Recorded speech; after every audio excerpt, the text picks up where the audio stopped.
Changing LLC name in Washington State. Hello viewers, today you are going to learn how to change LLC name in Washington State. So let's get started. First, file the amendment. For this, enter your UBI number, your current LLC name and new name.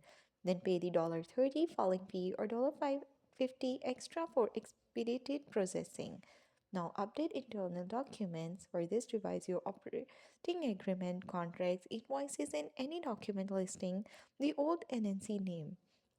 Then notify required agencies. For this, update your information with Department of Revenue, Labor and Industries, Employment Security Department, or any states where your LLC is foreign registered.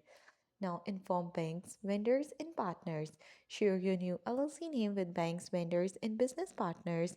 Notify the IRS using the appropriate tax form. A new EIN is not required for a name change. Now, update branding, revise your website, social media profiles, signage, and business cards to reflect the new name.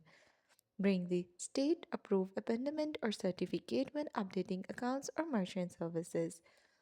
You have some additional advices. A name change does not affect your registered agent or office address.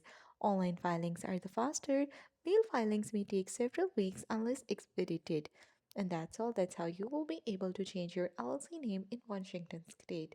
Thanks for watching. Don't forget to like and subscribe.